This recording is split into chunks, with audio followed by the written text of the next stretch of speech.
Juiz que absolveu policiais militares de acusação de estupro em viatura é amigo de advogado de um dos réus. Vamos entender mais do caso na seguinte reportagem. O caso aconteceu em 2019. Uma jovem disse que procurou dois agentes policiais após uma tentativa de assalto, e eles ofereceram carona até a rodoviária. Ela afirma que foi estuprada no meio do caminho enquanto um deles dirigia. No entanto, o juiz Ronaldo Hoff, que absolveu os dois policiais militares com relação ao crime sexual e entendeu que houve sexo consensual, é amigo do advogado José Miguel, que defendeu um dos policiais militares. De acordo com uma denúncia enviada ao Ministério Público do Estado de São Paulo, o juiz e advogado possuem uma relação íntima de amizade, o que, segundo advogados da seção de ética da OAB e especialistas em direito militar, pode acarretar em suspeição do juiz do processo. Este caso nos faz refletir sobre algumas questões de ética profissional. Esse fato se encaixa nas hipóteses de suspeição do juiz do artigo 145 do Código de Processo Civil, que diz que o juiz está suspeito se for amigo íntimo ou inimigo de qualquer das partes ou de seus advogados. Também se encaixa na hipótese de suspeição do artigo 38 do Código de Processo Penal Militar, que diz que o juiz dar-se-á por suspeito, se não o fizer, poderá ser recusado por qualquer das partes se for amigo íntimo ou inimigo de qualquer delas. Por isso, hoje vamos ter uma conversa sobre ética e a magistratura. Para começar essa conversa, vamos conhecer os personagens da história de hoje. Olá, eu sou a juíza Larissa. A juíza Larissa é irmã de Pedrinho. Ele ajuizou a ação de danos morais que foi distribuída para a vara em que Larissa é juíza. Mas eu estou impedida de atuar. De acordo com o artigo 144, inciso 4º do Código de Processo Civil, os juízes não podem atuar em ações quando for parte no processo ele próprio, seu cônjuge ou companheiro, ou parente consanguíneo ou afim, em linha reta ou colateral até o terceiro grau. Exatamente. Como a juíza Larissa explicou, ela está impedida de atuar nesse caso. Vejamos outras hipóteses de impedimento do artigo 144 do Código de Processo Civil. Está o juiz impedido de atuar em processo em que interveio como mandatário da parte, oficiou como perito, funcionou como membro do Ministério Público ou prestou depoimento como testemunha. Também está impedido de atuar no processo que conheceu em outro grau de jurisdição, tendo proferido decisão. Também está impedido de atuar no processo quando nele estiver postulando como defensor público, advogado ou membro do Ministério Público, seu cônjuge ou companheiro, ou qualquer parente consanguíneo ou afim, em linha reta ou colateral até o terceiro grau. Quando for parte no processo ele próprio, seu cônjuge ou companheiro ou parente consanguíneo ou afim, em linha reta ou colateral até o terceiro grau, o juiz está impedido de atuar. Também está impedido quando for sócio ou membro de direção ou administração de pessoa jurídica parte no processo, ou quando for herdeiro presuntivo, donatário ou empregador de qualquer das partes. Está impedido de atuar em processo em que figure como parte instituição de ensino com a qual tenha relação de emprego ou decorrente de contrato de prestação de serviço. Está impedido de atuar em processo em que figure como parte cliente do escritório de advocacia de seu cônjuge, companheiro ou parente consanguíneo ou afim, em linha reta ou colateral, até o terceiro grau, inclusive, mesmo que patrocinado por advogado de outro escritório. Por fim, está impedido de atuar no processo quando promover ação contra a parte ou seu advogado.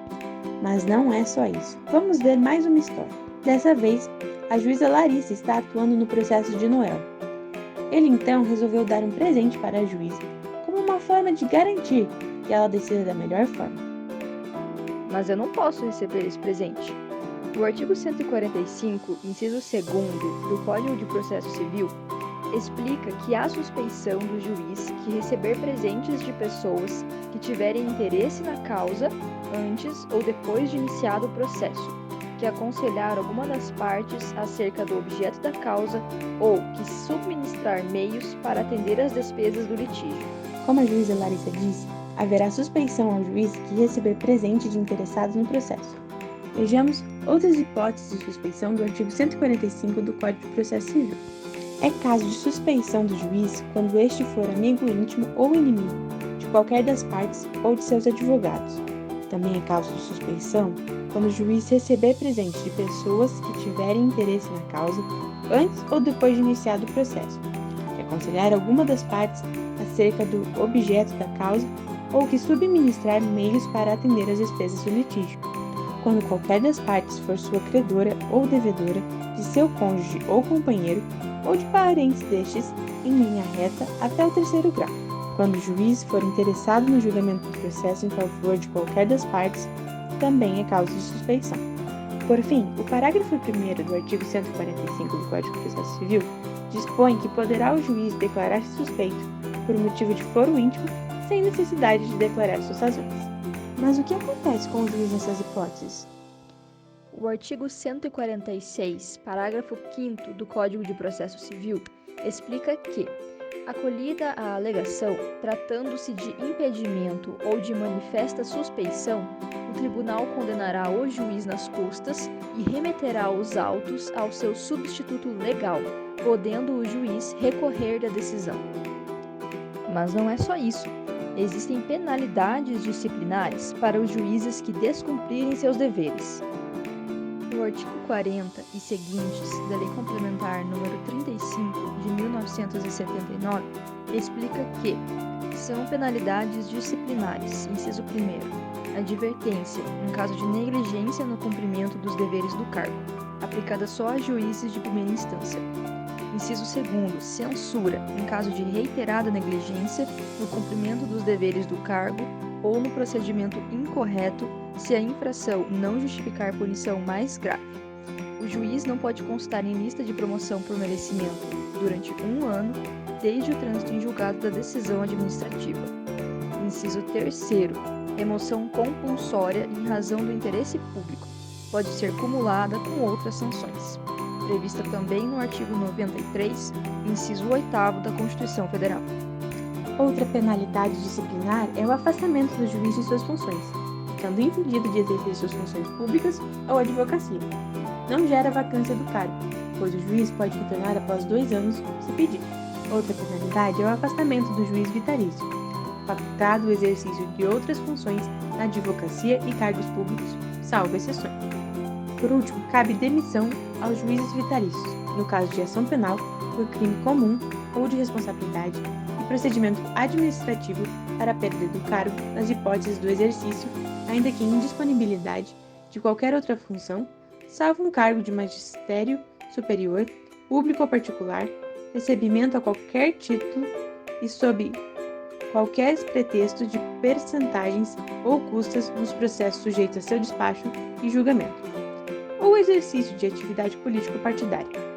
Aos juízes nomeados mediante concurso de provas e títulos, enquanto não adquirirem a vitalicidade, e aos juízes togados temporários em caso de falta grave e nas hipóteses de que sejam manifestadamente negligentes no cumprimento dos deveres do cargo, de procedimento incompatível com a dignidade, a honra e o decoro de suas funções, ou de escassa ou insuficiente capacidade de trabalho, ou cujo proceder funcional seja incompatível com o bom desempenho das atividades do Poder Judiciário.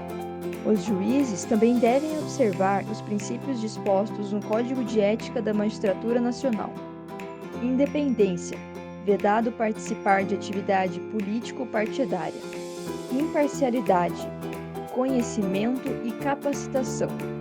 Cortesia, diligência, ou seja, não devem assumir encargos ou contrair obrigações que perturbem ou impeçam o cumprimento apropriado de suas funções específicas, ressalvadas as acumulações permitidas constitucionalmente, assim como transparência, segredo profissional, prudência, integridade profissional e pessoal, dever do magistrado de recusar benefícios ou vantagens de entes públicos, de empresa privada ou de pessoa física que possam comprometer sua independência, e é vedado usar para fins privados, sem autorização, os bens públicos ou os meios disponibilizados para o exercício de suas funções, assim como são princípios a dignidade, honra e decoro, o que significa que não deve exercer atividade empresarial, exceto na condição de acionista ou cotista, e desde que não exerça o controle ou gerência. E com isso, nosso programa fica por aqui. Até a próxima, pessoal!